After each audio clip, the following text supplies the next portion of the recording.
Fala galera, tudo bem? Para o primeiro episódio do podcast Via de Saída, vamos descobrir a via de saída de hoje.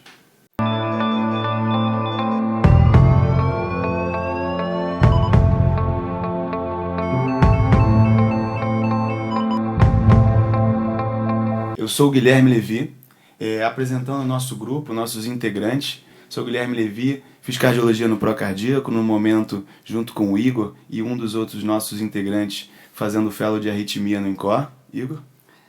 Fala pessoal, tudo bem? Meu nome é Igor, eu fiz clínica médica lá na UFES em Vitória, Espírito Santo. Fiz cardiologia no INCOR e atualmente estou no fellow de arritmia com o Gui. Fala, Rodrigo. Bom demais, e aí pessoal, tudo bom? Prazer a todos, eu sou o Rodrigo Kuchetski, eu sou eletrofisiologista, sou assistente do laboratório de eletrofisiologia lá do INCOR, novo assistente, faz 2-3 meses, mas estamos aí. E é um prazer estar aí com esse time aí sensacional de arritmólogos, né? Batendo um papo sobre... Qual que vai ser o tema de hoje? Hoje vamos falar de taquicardia ventricular, vamos investigar alguns cenários dessa arritmia. Mas antes de falar do tema, vamos falar do motivo que a gente fez o podcast. A gente, no nosso dia a dia na arritmia no INCOR, no caso, né? Todo mundo que participa, Rodrigo, o Igor, vocês vão conhecer também o Hugo, a Sávia, a Sara. Todos eles gostam muito de dar aula, gostam de explicar e todo mundo gosta das mídias sociais, não gosta de estar aqui com vocês trocando ideia e falando de conhecimentos, passando informações, né? E a gente acha que a arritmia é um lugar que está com pouca informação, então muita gente ainda faz coisas erradas por pouca informação e a gente vai tentar fazer um conteúdo leve para vocês, para não ser mais uma aula, mais um estudo, mas que seja legal e vocês aprendam também com a gente enquanto a gente tenta bater um papo por aqui.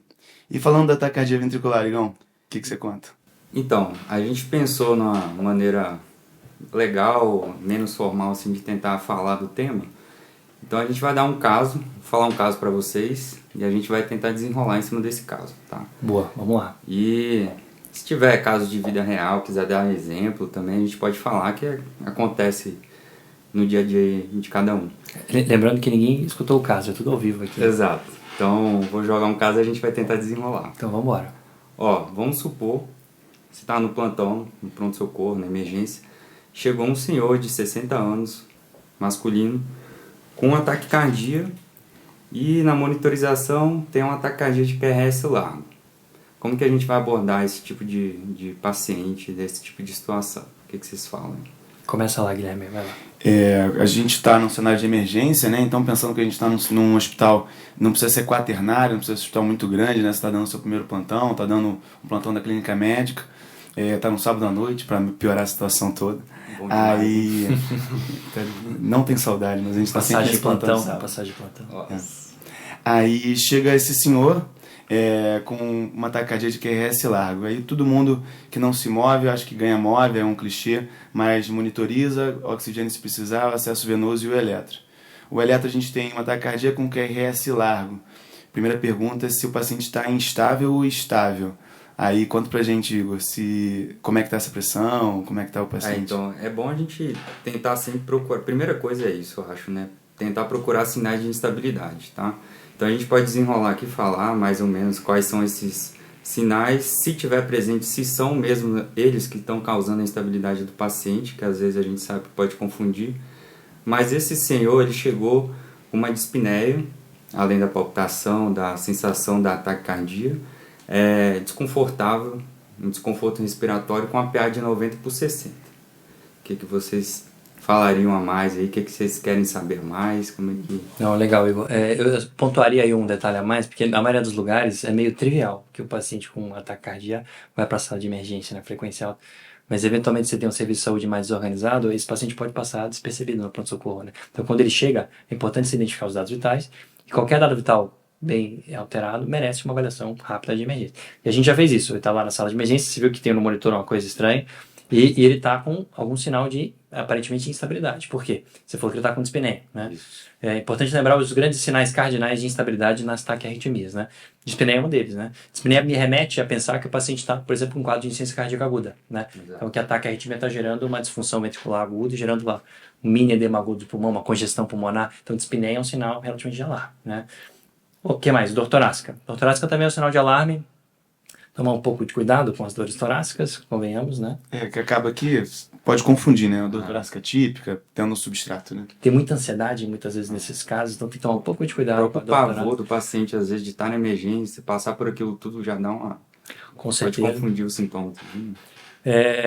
Hipotensão arterial, sinal óbvio, mais óbvio impossível, de baixo débito, indiretamente relacionado a ataque à arritmia, né? Ou um rebaixamento do nível de consciência entra na mesma linha da jogada, né? O racional parecido. Então esse paciente tem o quê? Então aí tá com a dispneia, tá desconfortável e tá com a PA de 90/60. Tá legal. Se tem dispneia, por definição, a gente encara isso como um ataque cardíaco instável, tá? Assim, um ataque de QRS largo ou instável com dispneia. Então, você precisa fazer uma conduta de emergência, né? Conduta de emergência é tirar o ritmo em questão, resolver o ritmo em questão, né? Perguntando da dispneia, eu acho que cai perto do cenário da dor torácica. Toda dispneia a gente leva em consideração ou a gente também soma nesse pacote? A gente acaba vendo como congestão, né? Você tenta ver o paciente como um choque cardiogênico e a congestão, né? Criptando e tudo mais, né? Tem paciente que acaba tendo dispneia, é subjetivo, às vezes vem da enfermagem escrito. Falta de ar e a gente se enrola, né? Se você for botar certinho nos critérios de instabilidade. Eu concordo com você. Também é um sintoma muito subjetivo, né? Como qualquer sintoma, mas em especial a dispneia, ela requer aí uma atenção redobrada, talvez uma anamnese mais detalhada. Mas o fato é que, num cenário desse, você é um pouco sensível, né? O paciente está lá com uma dispneia e tal, você acaba sensibilizando e acaba tentando resolver o negócio de uma vez, o problema de uma vez. Né? Outro detalhe que eu esqueci também, que às vezes o paciente tem síncope também. Pode ser um sinal de instabilidade, sinal de alarme. Aí eu lembrei de um caso lá do ambulatório desse mês. O paciente, não sei se você vai lembrar desse caso, a gente pegou o residente veio desesperado conversar com a gente, acho que era o Dr. Esteban que estava lá também. O paciente que estava aguardando consulta, a gente chamando e nada dele responder, e chamando e nada. Foi ver ele tinha tido 2 síncopes lá no C4, lá o lugar que a gente... É um lugar que a gente fica enfermagem, a gente pode monitorizar e tudo mais. Quem foi acudir ele, cara? Eu não tava lá, Aí rodamos um eletro na hora e era um FA pré-excitado. Eita, E o cara sério? tinha sincopado. Ele tava só esperando uma consulta. Tava sentadinho lá, esperando a consulta. Sincopou, PA tava ok e tal. Sincopou 2 vezes. Isso é bem raro, hein? Mas bem raro. Não incorre nem tanto. O C4 é o antro das paradas cardíacas. Exato. Eu acho que ele tá dentro. Para o pessoal mas entender, o exatamente C4 é como se fosse um ambulatório, na parte do ambulatorial, né, onde a gente espera, só que tem todas as clínicas ali, insuficiência cardíaca, miocardiopatia, arritmia, congênita, então acaba tendo muitos pacientes graves num lugar só. Então, Mas é só para lembrar então que a síncope também acaba entrando aí com dispneia, com Junto, relaxamento, tá, vai tudo junto. tudo, Boa. e aí, né, ele vai fazer a cardioversão. Esse paciente também, assim, se você fosse pegar, ele tem um QRS largo ou pré-excitação, acaba entrando mais ou menos nesse mesmo pacote do podcast, né? Mas, e aí você vai pensar em cardioverter ele nesse cenário, né? Mais um clichê, o osasco, pra gente lembrar, né? Se esse paciente, tanto o paciente quanto o familiar, é bem importante você orientar os dois ali, que é o O do osasco. Isso parece bobagem, mas normalmente a pessoa, o médico, o profissional, a equipe fica tão nervosa que não orienta. Você fala assim, vamos para cá, vamos para a sala vermelha, vem rápido. O paciente entende menos ainda do que está acontecendo, o negócio fica mais caótico ainda. Então é importante se orientar. E o osasco vai ter o S de sedação e A de analgesia, que também é uma coisa bastante difícil. Como é que vocês fazem a pseudoanalgesia desse paciente, pensando que ele é grave, né? Ele está grave. A sedação dos pacientes que estão muito instáveis é sempre delicada, né? Tem trabalhos de terapia intensiva, critical care, com várias estratégias de sedação para sequência rápida, paciente muito instável. Tem protocolo de usar meia dose de etomidato, só, mais nada. Você pode entender a situação, né? O fato é que se você protocolar, dizer que vai ser midazolam e fentanil em todo mundo, alguma hora vai dar encrenca, assim como propofol, fentanil em todo mundo, que é o basicão, né? Mas eu diria que a sedação é o suficiente, a menor dose necessária para deixar o paciente obnubilado ali, rebaixado o suficiente para não lembrar do que aconteceu. Há quem diga, tem alguns assistentes do INCOR, que você não precisa nem fazer analgesia, porque o paciente não vai lembrar com o sedativo porque ele tomou um choque. Então você reduz mais um componente da hipotensão, tá? Mas eu, sinceramente, na situação prática, eu costumo fazer ou midazolam com flumazenil do lado, que você tem um reversor, com uma dose muito baixa de fentanil, eu pego 1 ml ou 2 de fentanil, diluo uma seringa de 10 e faço 2 a 3 da diluição, vai dar 20 a 30 microgramas, tá? E midazolam você faz 5 miligramas no máximo, 3 a 5 miligramas, ou eventualmente vai para o etomidato meia ampola. É o que eu costumo fazer. Eu não gosto de usar Propofol, que é boa parte dos pacientes, especialmente nesse cenário, eles têm taque de QRS largo. Para quem já usou Propofol em bolos, eles costumam com uma frequência razoável fazer mais hipotensão e tal, e eventualmente bradicardia. É a minha opinião, mas em teoria essa é uma opção disponível entre as opções que você pode ter no meio, tá? Legal, eu, por exemplo, acabo pegando o viés, eu acabei tendo as experiências ruins com midazolam, aí eu acabo fazendo ketamina também, é uma alternativa e tudo mais, mas é menos estudado, então acaba não tendo evidência.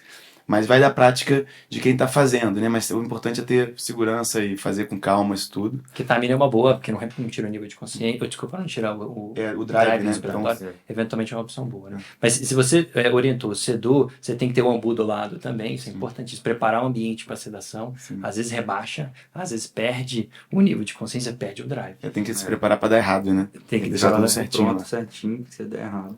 Testar o laringo, ó, você que tá longe aí, teste o seu laringo com aquela luz que falha na hora que você bota o laringo na boca do paciente. Então tem que deixar o tubo lá, testa tudo.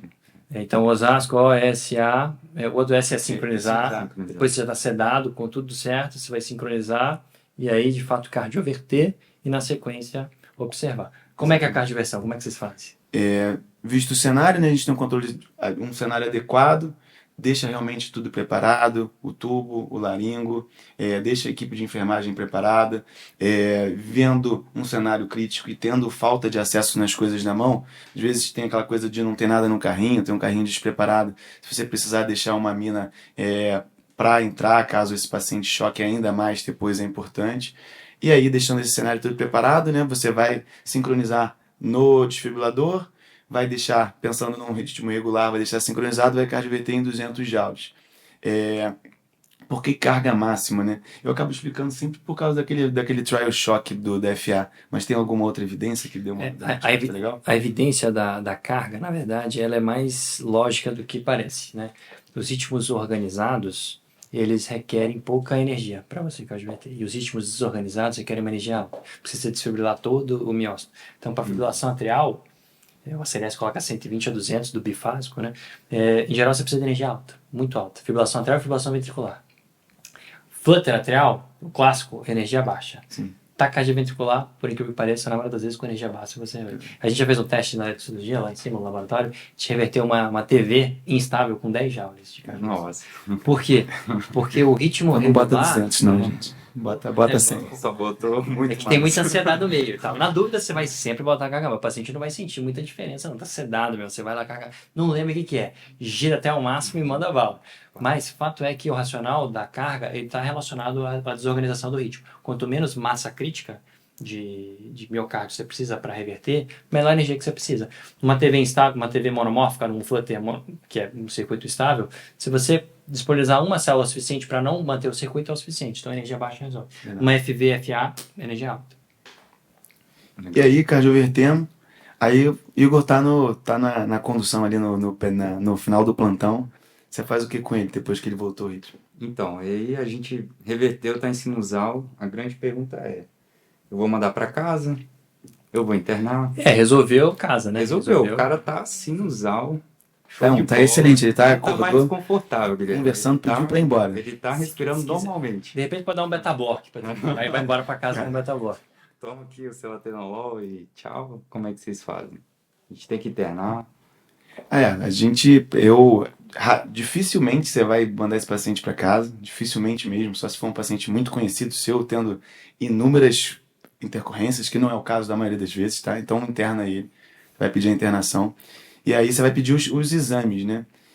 Vai entrar nesse pacote o raio-x de tórax para ver a área torácica, para ver se tem o diagnóstico diferencial, vai pedir um laboratório, pelo menos o básico, ureia, creatinina, ver função renal, ver hemograma, tem que lembrar da sepsis, que acaba interferindo muito nesses cenários, né? Eletrólitos, tireoide.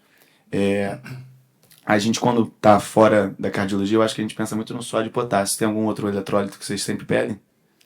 O potássio é o principal. Acho o potássio em especial. Isso, A magnésio e cálcio tem alguma correlação e a gente já pede tudo. Eu tô pedindo, mas o principal acho que é isso aí mesmo. E aí, além disso, né, a gente vai pensar nas coisas invasivas. Ele precisa de alguma coisa de emergência, esse cara precisa de CAT de emergência, ele não tá com dor no peito, pelo menos. Essa pergunta é boa.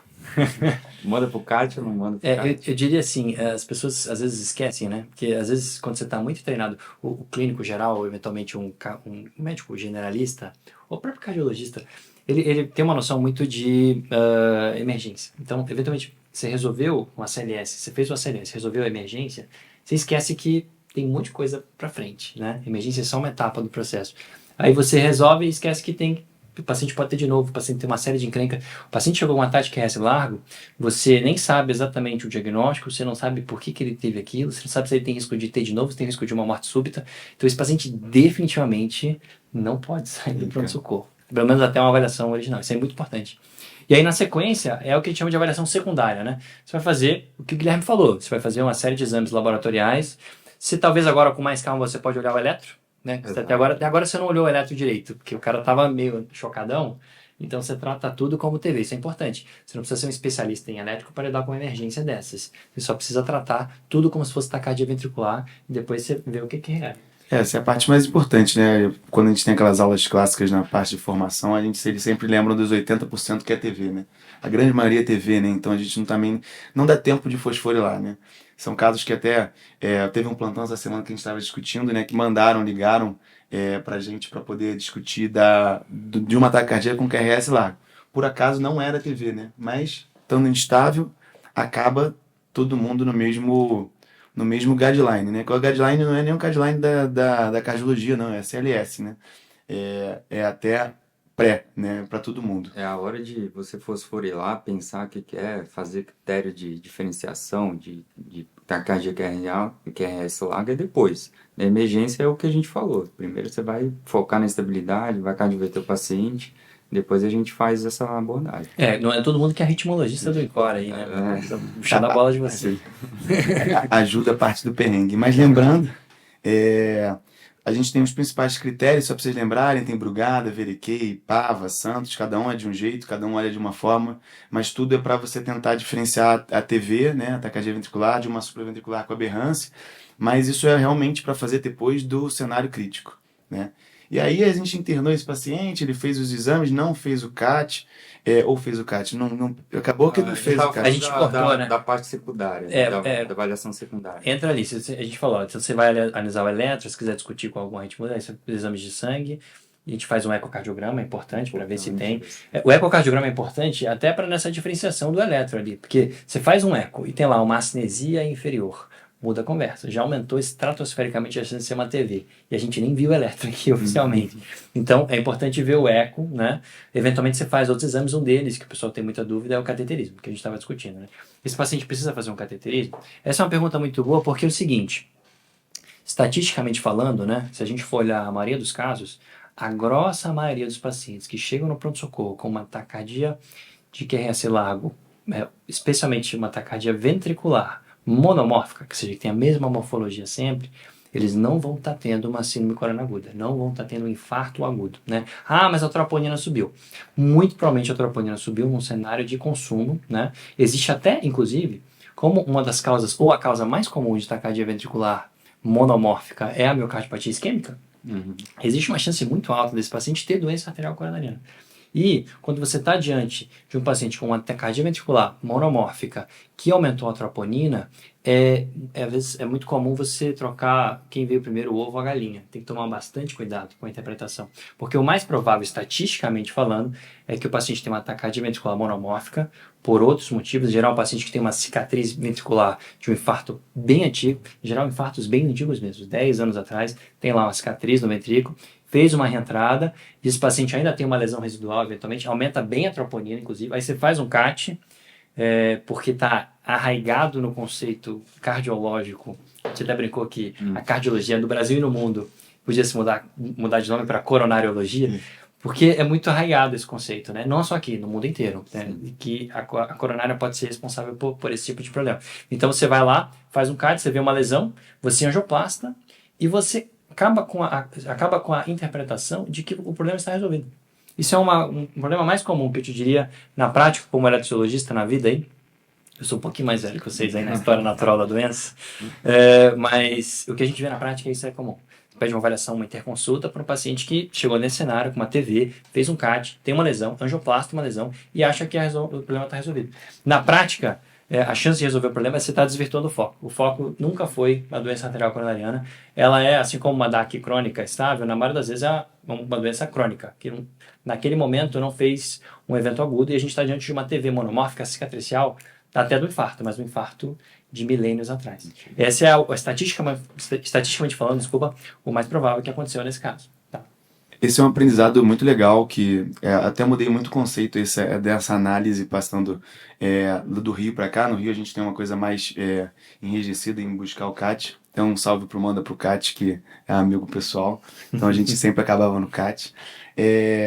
Mas é exatamente juntar os pontos, né? Então o cara internou, você vai buscar a opinião do especialista, então o especialista vai pensar com você, vai tentar juntar os pontinhos, né? Se tem uma parede parada, se tem fator de risco, se é um cara com 65 anos, tabagista, obeso, dislipidêmico, diabético, para tentar juntar os fatores de risco. Se tiver que pedir o CAT, tentar aí às vezes evitar uma angioplastia desnesssária, uma abordagem. Uma observação é a seguinte, tem um cenário específico em que talvez uma taquicardia ventricular monomórfica possa ser justificado por uma isquemia aguda, que é o paciente que sai com supra. Você reverte o eletro sim. e ele está suprado.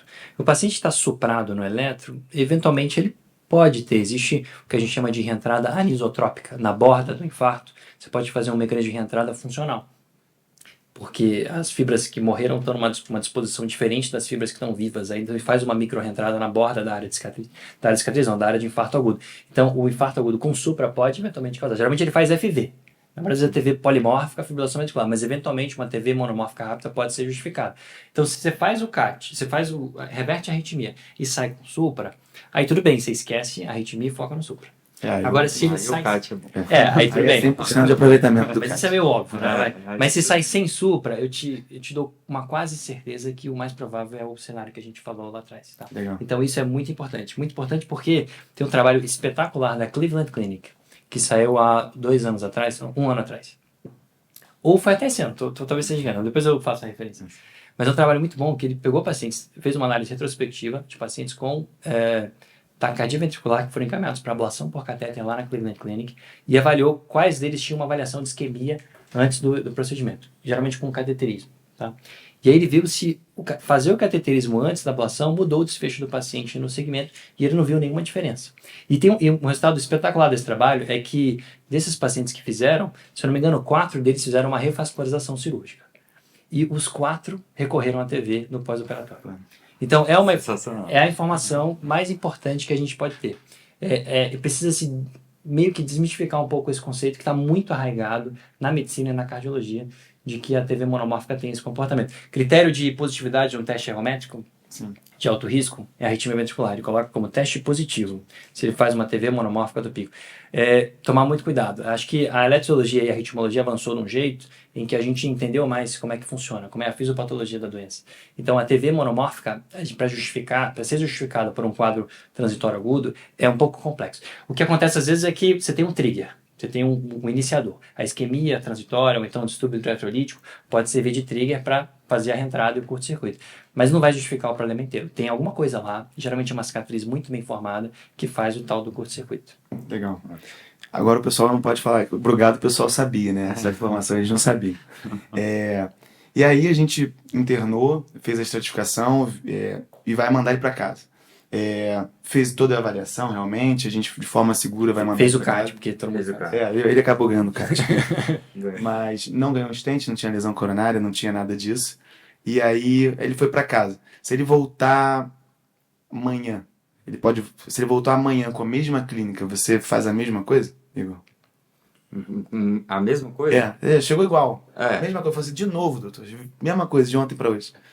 Primeiro você pensa se você fez certo ou errado. O cara voltar no outro dia já com a mesma coisa é meio complicado. Mas aí eu acho que você tem que começar a pensar em algumas outras coisas, se ele tem realmente algum substrato, vai pensar em procurar o porquê que ele está fazendo. Se a gente chegar na conclusão que era uma TV monomórfica, por exemplo, a gente fez o eletro pós, fez o eletro da crise, aplicou os critérios, fez toda a investigação. Se ele recorreu, ele tem uma chance maior já de recorrer. Acho que o Rodrigo pode falar melhor. O que o Guilherme falou é o que acontece. É impressionante. Depois o CAT ele vai embora no dia seguinte. Esse é o clássico. Nem passa na cabeça, às vezes, pedir chamar uma avaliação do arritmologista. Porque antigamente, como eu disse, não tinha tanto arritmologista. Agora tem um monte. E ainda bem que tem vários, né? Eu diria o seguinte, se esse paciente tivesse sido discutido na primeira vez com o arritmologista, alguma conduta guiada já teria sido tomada. Então, claro, vai ser avaliado caso a caso. Mas uma pergunta importante nos pacientes que têm taquicardia, que a gente identificou como taquicardia ventricular, é avaliações para outras terapias. Então, terapia antiarrítmica, você pode pensar num antiarrítmico guiado para aquela arritmia, você pode pensar numa terapia intervencionista, uma ablação por catéter, e o principal, se esse paciente tiver, especialmente se ele tiver disfunção ventricular, ele é um candidato a um CDI, por exemplo, né? Então, são considerações que antes da alta, elas são relevantes. Ainda mais se ele volta no pronto-socorro com um cenário parecido, mais ainda, porque a gente fica ainda mais claro que tem algo a mais acontecendo, né? E agora nem o CAT tem na jogada para a gente se confundir, né? Eu acho que é importante deixar assim bem fixado isso, que não dá para dar alta sem pensar nessas coisas. Você vai ver se o cara tem cardiopatia estrutural, se tem disfunção ventricular, vai ter que pensar no CDI, vai ter que pensar nisso, porque não dá para você liberar sem pensar nesse monte de cenário que pode desenvolver.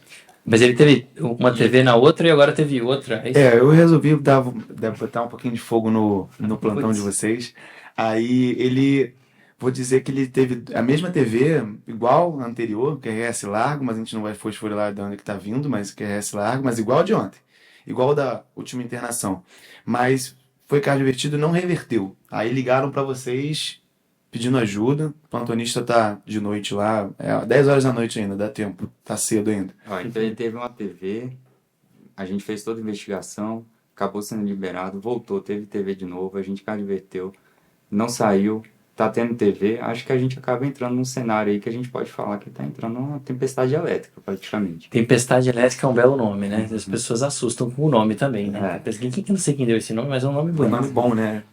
Tempestade elétrica, por definição, é isso. Na verdade, a definição formal é quando você tem 3 eventos de taquicardia ventricular recorrentes em 24 horas, né? Para quem tem CDI, né, tem uma definição mais refinada, que é quando você tem 3 eventos que foram tratados pelo CDI ou com ATP ou com desfibrilador. Para quem não conhece o CDI, né? Só para lembrar, cardiodefibrilador implantável é um device para o cardiologista acaba sendo mais usual, né? Mas é semelhante ao marca-passo, é um primo irmão, mas ele fica posicionado também da mesma forma que o marca-passo, mas ele além da função de marca-passo, ele tem, como já diz o nome, a função de desfibrilar. Então ele tem um coil lá em VD, no lugar do eletrodo que tem ali para estimular, para poder reverter o ritmo de taquicardia. E além disso, fazer o ATP, que é uma forma de capturar a taquicardia ventricular. Então, você está lá batendo a 150, ele estimula a 170, por exemplo, aí captura aquele ritmo e volta para o ritmo sinusal. Muito bom. CDI, boa parte dos pacientes que chegam nesse cenário vai ter um CDI. Então, é importante saber que ele existe, o que é. Mas a definição formal de tempestade elétrica é quando você tem 3 eventos em 24 horas, ou quando você tem 3 eventos tratados pelo CDI com intervalo de 5 minutos entre eles. Tem uma definição ainda mais refinada, que é a tal da TV incessante. TV incessante é quando você tem taquicardia ventricular com uma duração maior que 1 hora. Por definição é isso. Então, são cenários meio parecidos. A gente trata eles de um jeito... É um paciente grave, né? Um paciente ruim, né? É um cenário. Dá um bizu também que eu estava lembrando. Quando você chega na emergência, pensando que você está num cenário que não tem tanto dispositivo, você não vai ter o arritmologista perto, não vai ter carteirinha de device, você pode fazer o raio-x desse paciente, você vai conseguir tirar bastante informação, se é marca-passo, se é CDI, se o coil de CDI ele tem como já diz o nome, né? Ele tem como se fosse um aranhado com uma fibra maior, então fica bem mais radiopaco ali no raio-x, tem uma ponta bem mais brilhante do que o eletrodo normal. Então você vai ver um eletrodo menos claro e uma ponta super clara. Então a gente pensa do CDI. Aí pensar em Resync, por exemplo, que não é o tema aqui, mas vai ter 3 eletrodos, vai ter um eletrodo mais atrás, assim, que é um outro posicionamento. Aí você vai lembrar de insuficiência cardíaca desse paciente. Isso é um belo podcast, hein? Como identificar dispositivos cardíacos. Dá uma aula só, só porque acaba que o pessoal de emergência fica e às vezes ajuda. Não. É isso aí, isso é importante, porque eventualmente o paciente está desacordado e tal, você não tem acesso, tem várias formas. Inclusive acordado, muitos pacientes não sabem o que tem. Ele não sabe, então, exatamente. Eu tenho um marca-passo, até que eu vou contar. Tem marca-passo, tudo é um monte de coisa. Então marca-passo desse tamanho. E aí, se você está diante de um quadro desse, a situação começa a ficar meio complicada, né? Essa que é a verdade. Porque se tem uma taquicardia que está reentrante e tal, é melhor você chamar o médico, como falam, né? Aí você chama alguém que saiba ter uma experiência maior e, obviamente, muitas vezes você tá 10 horas da noite no sábado e você tem que se virar. E se virar é importante, porque esse cenário tem uma altíssima mortalidade. Se o cara tem mais de um paciente, tem mais de 3 TVs em 24 horas, vira uma emergência, vira uma situação grave. A mortalidade é muito alta, é intra-hospitalar, né? Então a gente precisa tomar conta do cenário de maneira agressiva para reverter a situação. Bom, e aí a gente está nesse cenário, o paciente já está algo sedado, vamos dizer que a gente usou a ketamina, ele está interagindo com você ali, mas está meio dissociado, fez a segunda cardioversão, está na terceira TV, ele está numa tempestade elétrica. E aí a gente fez o osástico, acabou a criatividade do plantonista. Entra a mildarona direto, entra algum outro remédio? Tem que começar a pensar nas drogas, e o que a gente vai fazer, qual a primeira droga, se não resolver, o que a gente faz em seguida, e assim por diante. O fato é que na prática, em geral a gente faz as coisas meio simultâneas, né? Didaticamente a gente acaba fazendo uma sequência, né? Mas em geral é meio simultâneo. Se o paciente chega com uma taquicardia ventricular monomórfica dessa, você já meio que coloca a mildarona junto com a cardioversão inicial. Essa que é a verdade, né? Lembrar, inclusive, só uma observação, que a mildarona é a primeira linha de tratamento dessas taquicardias ventriculares. Você atualmente faz uma dose de ataque e uma dose de manutenção, né? Existem doses e doses, mas o mais importante é lembrar que a mildarona ataque pode também fazer hipotensão, né? Hipotensão é um cenário frequente no paciente que já está grave, então quando você vai fazer uma dose... Se tiver disfunção ventricular... Disfunção grave especial. E, especificamente a mildarona, tem um diluente brasileiro que tem um nome feio, e que ele é o responsável por faz uma mini reação alérgica na infusão rápida. Por isso que tem que fazer um ataque lento. Então você faz... Eu costumo fazer em 30 minutos um ataque. Esse é o motivo da Flebit, que é tão famosa, ou não? É porque assim, veio a cabeça agora, foi coisa... A Flebit, eu não sei se é do diluente, mas a hipotensão com certeza é. Inclusive tem uma formulação americana que tira esse diluente, em teoria você pode fazer em bolos o ataque. Mas está em estudo, tá? Mas em fato você tem que fazer... Eu faço em 20 a 30 minutos. Se tem disfunção é 30 minutos, com certeza, tá? 150 a 300 miligramas, essa é a dose padrão. A dose de livre é 5 a 7 miligramas por quilo, mas para um cara de 70 quilos, 7 vai dar mais ou menos. Mas para não confundir o plantonista. 150 a 300, eu costumo fazer 150, porque eu acho que 300 dá mais hipotensão, tá? Em 30 minutos, e depois você deixa uma dose de manutenção. E a pimodorona, como você falou, faz muita Flebit, né? Então é importante já preparar um acesso central. Ou uma PIC, algo nesse sentido, porque vai fazer Flebit, você consegue dar 1, 2 doses. Uma dica prática é fazer, quando o paciente não consegue pegar um acesso, você faz diluído. Então você faz, em geral, a dose que a gente deixa de manutenção é 900 miligramas em 24 horas, né? Então você pode diluir, pode colocar 450 miligramas de 12 em 12 horas num soro de 250, dá uma diluída. Boa dica. Acaba passando, né? E causa menos Flebit às vezes. Mas hoje em dia é difícil você ter um lugar sem acesso, né? Então espero que vocês não passem um lugar, e que quem esteja ouvindo a gente não esteja em um lugar sem acesso. Se tiver um lugar sem acesso, repense. E acho que... Mas tem gente do Brasil inteiro escutando aí, não, mas idealmente. Eu fiquei no interior do Rio trabalhando. O acesso profundo tem. Falta tudo, mas o acesso tem um acessinho lá. Mas é o intracatezão. Monolume. Intracate eu não tive o prazer de passar. Acho que eu passei uma vez, eu deve ter sido a última geração do intracate. Mas enfim, mas a inicial é esse. A maioria acaba aqui, né? Muita gente não sabe depois da mildarona o que faz. Tem um monte de coisa, né? Assim, a mildarona inicial é o principal. Se você começar aqui, você já começou bem. Você tá... Já salvou muita gente, né? Se eu for recapitular o caso, então é um paciente com um ataque que a gente sabe agora que é ventricular, né? Que chegou no pronto-socorro instável, a gente cardioverteu, a gente fez uma avaliação secundária, sei lá, identificou uma disfunção leve, uma coisa leve, não recorreu, fez o CAT, foi de alta, volta com mais taquicardia ventricular. E aí a gente está diante agora de uma tempestade elétrica em que a gente fez uma intervenção mais agressiva. Na verdade, a gente fez uma infusão de amiodarona, ataque e manutenção, né? Eventualmente isso resolve, na maioria das vezes isso acaba resolvendo, né? Isso é o que a maioria das pessoas faz, né? Mas existe um cenário que isso não se resolve. Nosso cenário não resolveu. Tinha que ser, né, meu?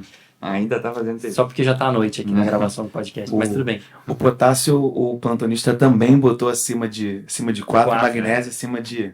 Tá 3,5 de magnésio. Tem um trabalho do Jack que já fala para ser 4,5 de potássio. Daqui a pouco vai ter mais. Até outra TV. Aí você faz tipos de TV.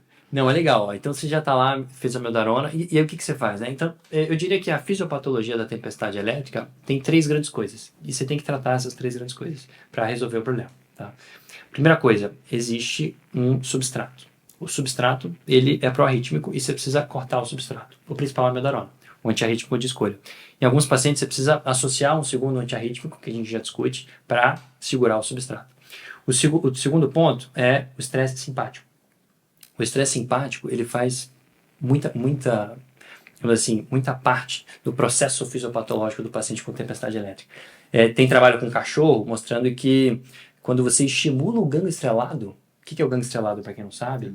É o gânglio do tronco simpático que passa, digamos assim, a inervação simpática do coração. Não só ele, como até o nível de T4 lá no tronco simpático. Se vocês lembrarem das aulas de anatomia, neuroanatomia, existe o sistema nervoso simpático e o parasimpático, e o simpático é o tronco simpático. E a inervação do coração específica fica nessa região cervical aqui, mais ou menos do gânglio estrelado até T4. E a gente sabe que com o estudo com cachorro, quando você estimula, faz uma neuroestimulação do gânglio estrelado, você pode induzir TV, pra você ter uma noção, né? E a gravação do gânglio estrelado mostra que antes da TV, 10 segundos antes, existe uma hiperatividade do gânglio estrelado. Então parece existir uma hiperatividade autonômica nesses casos, nesses pacientes com tempestade. Você precisa cortar isso. Você pode fazer isso de basicamente 3 formas. Um beta-bloqueador, que é um bloqueador dos receptores beta simpáticos, né, adrenalina. Então você pode dar um beta-bloqueador. Você pode sedar um pouco o paciente. Você pode sedar leve no começo. Eu costumo dar, assim, todo paciente com tempestade elétrica, uma dose de lorazepam. Lorazepam 1 mg de 8 a 8 horas, para ele ficar mais light. E em paciente que tem CDI, então, é rotina, porque ele está nervoso com o choque que ele vai tomar, você já dá uma acalmada nos ânimos. E a última opção é fazer um bloqueio simpático de fato, né? Você pode ter uma estratégia de bloqueio à beira-leito, que é o bloqueio do gânglio estrelado, que a gente pode até discutir na sequência. Mas, dentre as coisas, a gente precisa controlar o substrato, a gente precisa controlar o simpático, né? E a terceira coisa que a gente precisa fazer é dar um suporte mecânico para o coração funcionar, né? O coração, quando ele está disfuncionante, em contexto de arritmias, ele está mais disfuncionante, nessas arritmias ventriculares, você precisa dar um suporte, dar uma aliviada, e entra nesse bolo de suporte outros triggers, né? Que são exacerbadores do processo. E aí, como você falou, potássio, né? Tireoide, a insuficiência cardíaca descompensada, eventualmente a isquemia pode ser uma opção. Você joga no mesmo bolo de tentar controlar os fatores exacerbadores. Substrato, simpático e exacerbadores. Tratando as 3 coisas, você vai ter uma boa resposta na sua tempestade elétrica, né? Legal. Nossa, muito bom. De coisas também que eu acabo vendo sempre a cabeça, sempre falo da sepse também, que acaba sendo um fator metabólico importante, que a gente às vezes o paciente fica 2, 3 horas sem avaliação, às vezes ele está com uma pneumonia, então ele perdeu um time pensando num protocolo de sepsis de 1 hora, ele entraria nesse mesmo pacote de início, né? Mas como esse paciente não está infectado ontem, hoje ele não está infectado, né? Isso é muito importante, muito importante. Tem estudo mecanístico, inclusive, de sepse, inflamação com o pró-arrítmico. E a gente vê muitas tempestades elétricas em pacientes com sepse. E não só tempestade elétrica, fibrilação atrial, várias arritmias. Tudo, né? Então pode ser um sinal de alarme. Pode ser a tempestade elétrica, pode ser a febre da sepse. Sim. Ela pode ser o sinal de alarme inicial. Isso é importante. E aí eu ia até perguntar sobre o beta. O beta entra alguma dose específica, de alguma forma Tem algum que é específica? melhor? Eu acho que o público em geral que está assistindo a gente teria um pouco de medo do beta nesse momento. Isso é importante, e não só o público que está assistindo a gente também tem É medo a do beta. primeira vez que Eu não queria falar que eu tava com medo do beta. No meu R1 aqui da Cardio, eu lembrei agora quando a gente faz aquela simulação, não sei se na sua época fazia também, o pessoal fazia a simulação, os precepts de alguns cenários realísticos, não sei o que, botava alguns cenários pra gente Jogaram uma tempestade elétrica? jogar uma tempestade elétrica na primeira semana da R1 de Não, carro. mas sacanearam também, meu. Aí o nosso paciente ficou tomando choque, fazendo TV, e a gente chocava e não saía. Até lembrar do beta-block e como usar, não entrava na minha cabeça que tinha que usar beta-block. Mas é óbvio que a gente tem medo, né? Em geral, o paciente, você falou, como é que o paciente chegou no pronto-socorro? Chegou instável. Então, se o cara tá com TV uma atrás da outra, você fica pensando, putz, será que se eu der um beta-block aqui o cenário vai piorar? Exato, é igual o tal do exatamente. infarto agudo. O infarto agudo você tá meio KILIP 1 para 2, você fica 2 para 3, você fica meio nervoso, também não vai dar o beta-block. Mas o fato é o seguinte, tá? Faz parte da nossa cadeia de tratamento da tempestade elétrica. A gente precisa dar algum bloqueio. Você não vai conseguir usar o beta-block em todo mundo. Isso é fato. Não vai dar. Tem paciente que não vai poder. Mas, se você puder dar, dê. E aí, você perguntou qual que é o melhor? Assim... a prática, pelo menos, assim. Tradicionalmente, o pessoal dá beta-bloqueador carvedilol, metoprolol. Mas tem um trabalho grego, 2018, se não me engano, do Jack, que comparou, para tratar a tempestade elétrica, metoprolol com propranolol, né? E nesse trabalho grego, os pacientes tinham uma fração de ejeção muito baixa, miocardiopatia dilatada ou isquêmica, média de fração de ejeção de 25%. Os pacientes eram muito graves. A diferença é que eles todos, ou quase todos, estavam em classificação 1 e 2. Então eles não estavam descompensados. Mas a fração de ejeção não é o suficiente para você não dar o beta-block, entendeu? A compensação, o status clínico é o mais importante. E o propranolol foi superior ao metoprolol em tempo para a correção da tempestade elétrica. O propranolol teve um sucesso na dose de 40 mg de 6 em 6 horas em resolver a tempestade elétrica na média de 3 horas. Em comparação com o metoprolol, que na dose de 50 mg de 6 em 6 horas, teve um tempo de 18 horas para resolver a tempestade elétrica. Então você teve uma diferença bem significativa de tempo para a resolução. Em 3 meses eles fizeram uma análise, não teve diferença em carga de arritmias ventriculares. Então é um efeito muito agudo. Por que isso acontece? É um conceito já antigo, de que quando você está em tempestade elétrica, os receptores beta do coração, beta 1 e beta 2, os dois, no paciente com disfunção ventricular, eles precisam ser bloqueados. Quando você bloqueia os dois, você faz um beta-bloqueador não seletivo, como por exemplo o propranolol, você faz um efeito antiarrítmico melhor, né? Então o estudo grego ele é baseado nesse conceito e ele comprovou que de fato faz sentido você usar. Teve alguns pacientes que não conseguiram finalizar o trabalho porque ficaram instáveis com beta-block. Então tem que tomar um cuidado, tá? Tem que tomar cuidado. Eventualmente uma opção tem um outro trabalho com esmolol.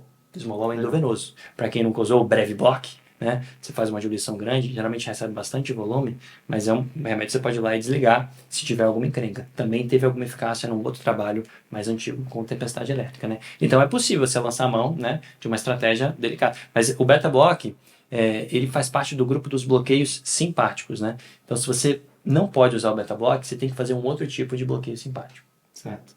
Que aí entra no próximo, né? A gente falou da medarona, falou do beta, e aí a gente estava dissertando, falou sobre o bloqueio do ganglio estelado. A gente pararia aqui agora, a gente ia para ele, se a gente não conseguisse resolver com o beta, né? Você vai aqui, mas antes, fica meio paralelo, na minha opinião minha, tá? Mas fica meio paralelo o bloqueio do ganglio estelado com associar um segundo antiarrítmico, tá? E aí, no INCOR, pela facilidade, na maioria das vezes a gente acaba associando a lidocaína antes, tá? Porque a lidocaína é um antiarrítmico. Sim, a lidocaína é que a gente usa para bloqueio, para fazer sutura no pronto-socorro, a gente vai colocar na veia. Parece uma coisa muito louca, porque quando você estava no pronto-socorro, você tinha que aspirar o sangue antes, para não jogar a lidocaína no sangue, né? Aqui você coloca na veia deliberadamente, né? Então é uma loucura. Mas fato é que funciona, tá? Tem alguns estudos que tem uma taxa de sucesso razoável em tempestade elétrica em associação com a medarona, tá? Tem alguns efeitos colaterais. Vocês já usaram lidocaína? Já vi na UTI lá bastante. Para quem já usou sabe, né? Qual que é a principal complicação da lidocaína?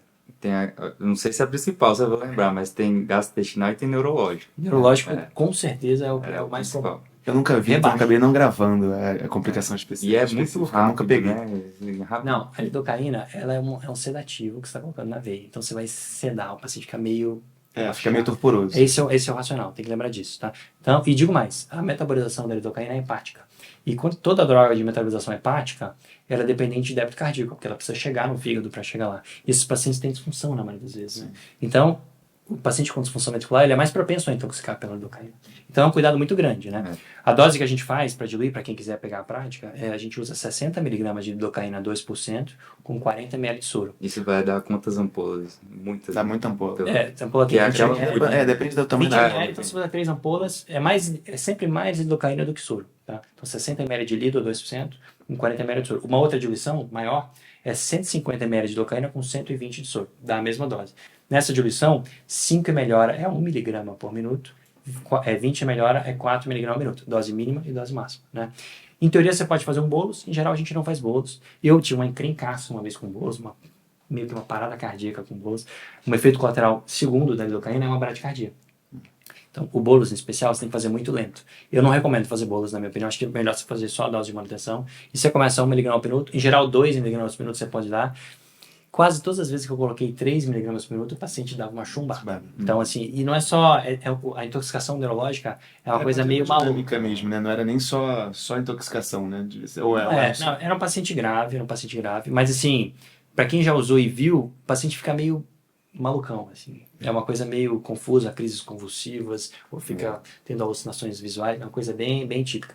Então é importante essa noção, bradicardia e intoxicação neurológica, mas é possível usar. Está disponível em todo lugar, toda sala de emergência tem. mais fácil ter lidocaína do que ter amiodarona, inclusive.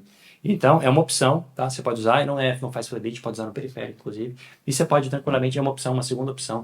Eu, pela facilidade, eu costumo colocar antes do bloqueio do gangue estrelado. Legal. Mas você já começa ali, a gente botou a amiodarona, começou o beta-bloqueador. E Voltou a TTV e lidocaína. Lidocaína. Tá. E aí, pensando, acho que você pode até falar da prática mais aí da parte simpática, dessa punção de gânglio estriado, né? Que Isso é importante. Isso é um procedimento que é relativamente simples, é tecnicamente simples, né? Mas as pessoas têm um pouco de medo, um pouco de receio por desconhecimento. A maioria das vezes quem faz é um anestesista, né? Um anestesista que tem mais treinamento.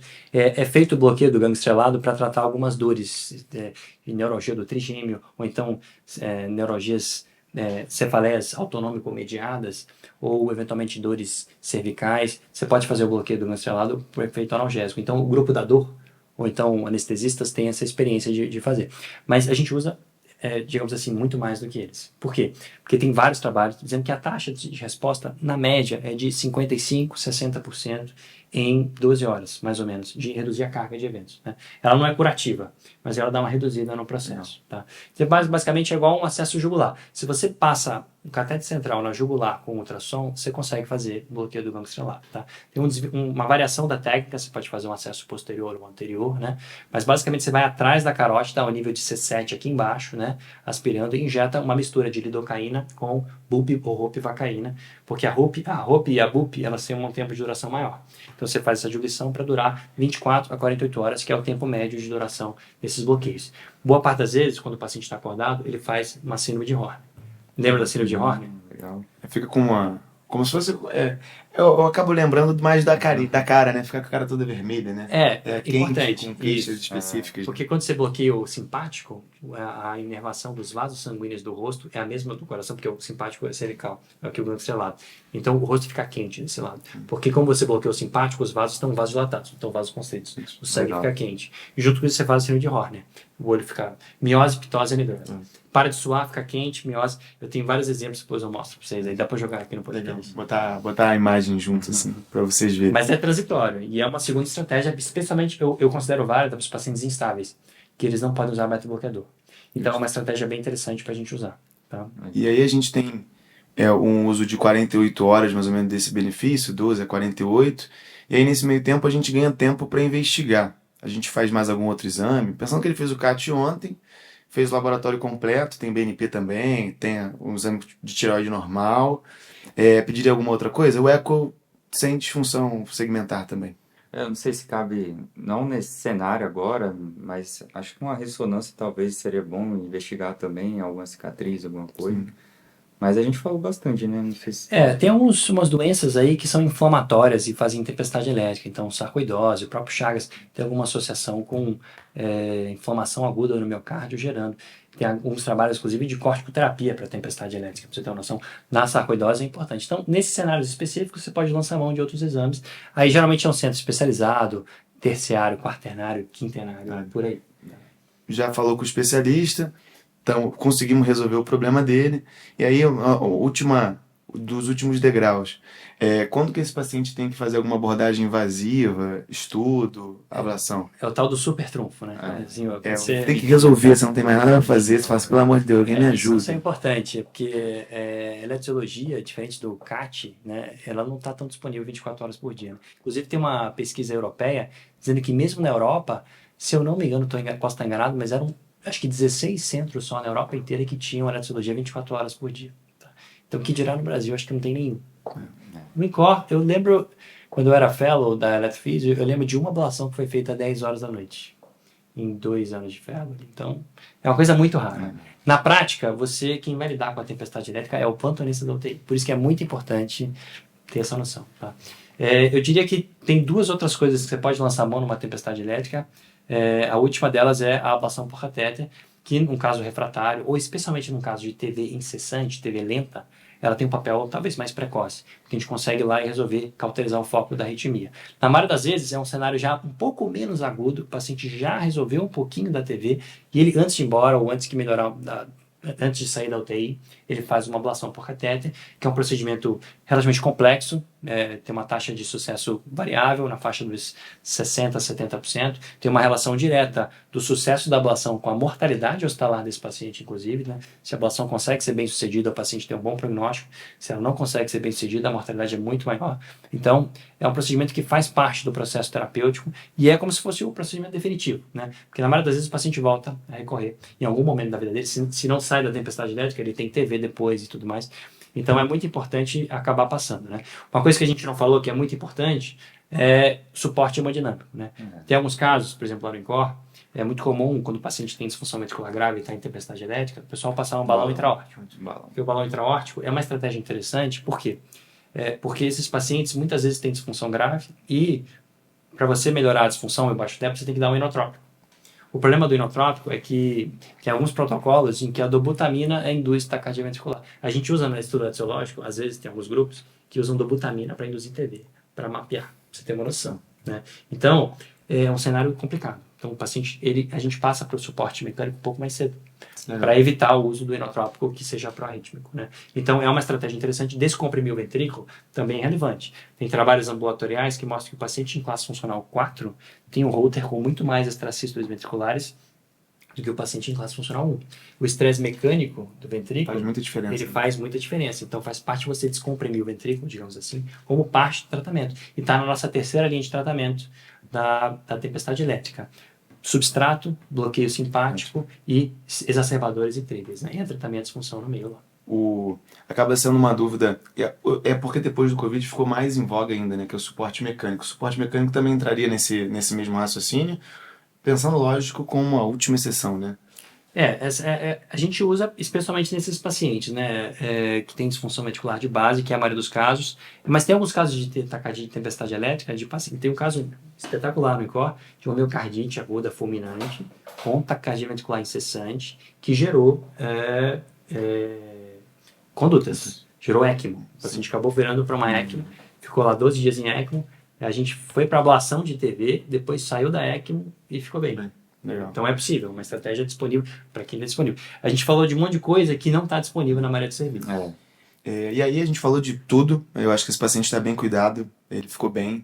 E a gente falou muito lá no início, falou do motivo que ele entrou, né? A gente acabou avaliando, só para lembrar quem tá assistindo a gente, tem um componente isquêmico, tem um componente metabólico, tem vários triggers, mas é para vocês lembrarem das doenças que a gente tem no nosso país, né? Então Chagas também é uma causa muito relevante de taquicardia ventricular, muitas das vezes até estável, porque é uma frequência mais baixa. Entre outras patologias, vocês falariam alguma outra, assim, que é importante saber? Eu posso tirar a nossa estatística de ablações de TV lá no INCOR, a gente tem essa estatística. Nos últimos 20 anos, metade dos casos eram pacientes com miocardiopatia chagas. Um terço, pacientes com miocardiopatia isquêmica, pós-infarto, né? Os outros 10 a 15%, miocardiopatia dilatada e idiopática. Então, o paciente tem lá alguma doença dilatada que gera cicatriz, então doenças genéticas, ou dilatada idiopática sem diagnóstico, né? E aí a gente tem outras doenças, miocardiopatia hipertrófica, eventualmente pode fazer um cenário taquicardia ventricular, displasia ritmogênica do ventrículo direito, um cenário bem comum que gera arritmias ventriculares, taquicardias ventriculares, e outras doenças mais raras, distrofias musculares, né? Steinert em especial faz um tipo bem específico de TV. Então, entra aí no diagnóstico, na avaliação secundária do nosso paciente que chegou lá atrás, mesmo se ele não tivesse evoluído com tempestade elétrica, fazer uma taquicardia ventricular não é para quem quer, é para quem pode, né? Então, é importante fazer uma avaliação secundária para dar um diagnóstico. Outro dia a gente deu um diagnóstico num paciente de 70 anos, que chegou com TV no pronto-socorro, e ganhou o diagnóstico de displasia ritmogênica do VD com 70 anos de idade. Então, para você ter uma noção, a investigação secundária ela é vital, porque se dá o diagnóstico de fato. A arritmia ela é a ponta do iceberg de alguma outra doença. Né? Legal, acho que a gente falou de tudo, né? Vocês queriam deixar mais algum último recado para quem está ouvindo a gente? Acho que a gente passou por um caso muito interessante, que acaba sendo um caso usual, acabou sendo um emblemático para a gente rever e tentar entender a taquicardia ventricular, mas é o dia a dia. E falou de todas as patologias, falou da maior parte de abordagens que a gente podia falar aqui. Se vocês tiverem alguma dúvida, fala com a gente, tá? Para finalizar, vou fechando o nosso primeiro podcast Via de Saída. Então a gente descobriu nossa via de saída de hoje, como é que a gente aborda isso tudo. Sabia, foi difícil. Essa foi difícil e a gente continua com medo, tá? Parece que não, mas tá com medo. Queria agradecer a todo mundo que assistiu, seja na plataforma que assistiu, seja no YouTube, seja no Spotify. Se puder, curte, compartilha com seus amigos e dá um feedback pra gente, tanto por aqui quanto nos nossos canais pessoais também. Estamos 100% disponível no nosso Instagram da Via de Saída. Tá bom? Aquele abraço, gostaria de agradecer muito a vocês. Valeu, pessoal. Até a próxima, até o Valeu. próximo podcast. Até a próxima.